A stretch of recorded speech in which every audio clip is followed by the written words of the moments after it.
Brisbane, and when he asked for a cigar, everybody looked at him. "It is a very singular thing," said Brisbane. Everybody stopped talking. Brisbane's voice was not loud, but possessed a peculiar quality of penetrating general conversation and cutting it like a knife. Everybody listened. Brisbane, perceiving that he had attracted their general attention, lit his cigar with great equanimity. "It is very singular," he continued, "that thing about ghosts. People are always asking whether anyone has seen a ghost. I have." "Bosh! What, you? You don't mean to say so?" "Brisbane. Well, for a man of his intelligence." A chorus of exclamations greeted Brisbane's remarkable statement. Everybody called for cigars, and Stubbs, the butler, suddenly appeared from the depths of nowhere with a fresh bottle of dry champagne. The situation was saved. Brisbane was going to tell a story. "I am an old sailor," said Brisbane, "and as I have to cross the Atlantic pretty often, I have my favourites. Most men have their favourites. I have seen a man wait in a Broadway bar for 3/4 of an hour for a particular car which he liked. I believe the barkeeper made at least 1/3 of his living by that man's preference. I have a habit of waiting for certain ships when I am obliged to cross that duck pond. It may be prejudice, but I was never cheated out of a good passage, but once in my life. I remember it very well. It was a warm morning in June, and the custom house officials, who were hanging about waiting for a steamer already on her way up from the quarantine, presented a peculiarly hazy and thoughtful appearance. I had not much luggage.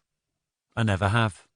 I mingled with the crowds of passengers, porters, and officious individuals in blue coats and brass buttons, who seemed to spring up like mushrooms from the deck of a moored steamer to obtrude their unnecessary services upon the independent passenger. I have often noticed with a certain interest the spontaneous evolution of these fellows.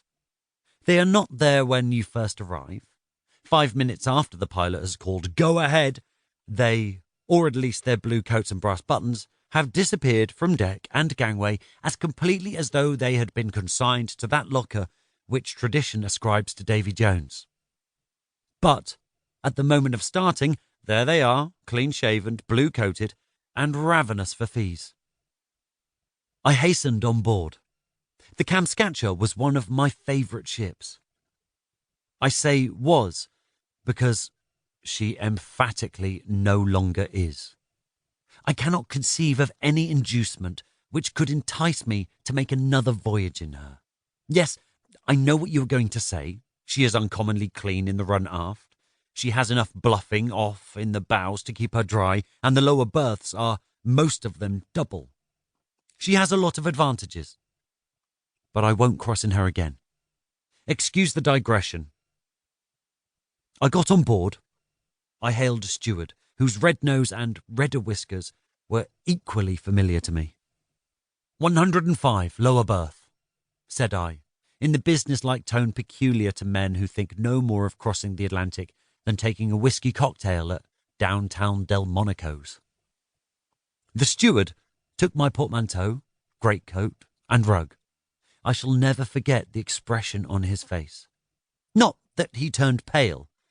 It is maintained by the most eminent divines that even miracles cannot change the course of nature.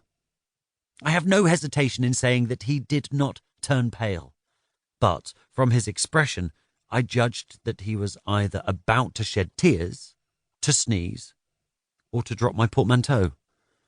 As the latter contained 2 bottles of particularly fine old sherry presented to me for my voyage by my old friend Snigginson Van Pickens, I felt extremely nervous. But the steward did none of these things. "Well, I'm damned," said he in a low voice, and led the way. I supposed my Hermes, as he led me to the lower regions, had had a little grog, but I said nothing and followed him. 105 was on the port side, well aft. There was nothing remarkable about the stateroom. The lower berth, like most of those upon the Kamskatka, was a double.